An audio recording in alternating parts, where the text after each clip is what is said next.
करीमगंज का स्टैंड उधर जाइए, ठीक है। थोड़ा आगे रहेगा। यहाँ से मतलब ज्यादा नहीं, 5 मिनट लगेगा, ठीक है। ওয়েলকাম দেশের নিসাব by facebook page and youtube channel. আপনাদের সবাইকে সুস্বাগতম। আমি হাইলাকান্দিরই ছেলে, স্টেট আসাম, ডিস্ট্রিক্ট হাইলাকান্দি, এদের ডিস্ট্রিক্ট টাউন। তো এই টাউনের ফুটেজটা আজকে তুলে ধরলাম আপনাদের মধ্যে, যে আগের তুলনায় কতটুকু পরিবর্তন হয়েছে আমাদের হাইলাকান্দি।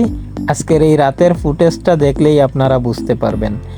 আজকে রাতের ফুটেজটা আমি এই জন্যই নিলাম, আজকে থেকে হয়তো 10 বছর আগে আমি এখানে আসছিলাম। তো তখন কিন্তু এমন কিছুই ছিল না, এই শহরটা ছিল অন্ধকার। কিন্তু আজকের দিনে এই শহরটা কিন্তু আলোয় আলোকিত হয়ে গিয়েছে।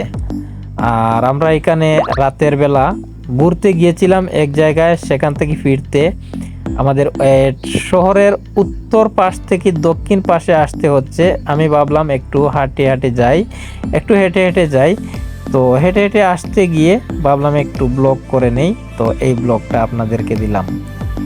তো এখানে প্রথমেই দেখেছেন একটা মানুষ কিন্তু সে কিন্তু একটা রাস্তা খুঁজে পাচ্ছে না। প্রথমে আমাকে জিজ্ঞাসা করেছিল যে ভাই আমি ওই জায়গায় যাব, ওই রাস্তাটা আমাকে একটু বলে দেন। তাই আমি বলে দিলাম ওকে। ও কিন্তু হিন্দি ভাষায় কথা বলছে, আমার মনে হয় ও বিহারের হবে, না হয় অন্য কোনো জায়গার হবে। তো যাই হোক, আজকের ভিডিওটা তুলে ধরলাম আপনাদের মধ্যে এজন্যই যে হাইলাকান্দি থেকে দূর দূরান্ত যারা আছেন, আমার ভিডিওগুলো বাংলাদেশ থেকে অনেকেই দেখেন। তো বাংলাদেশ থেকে যারা দেখেন, এই পরিচয়টা জানাতে চাই আপনাদেরকে, আমি এই শহরের ছেলেই। আর এটাই হচ্ছে আমার ডিস্ট্রিক্ট টাউন। এটা হচ্ছে ইন্ডিয়া আসামের হাইলাকান্দি ডিস্ট্রিক্ট থেকে আমি এই ভিডিওগুলো আপনাদেরকে সব সময় তুলে ধরি।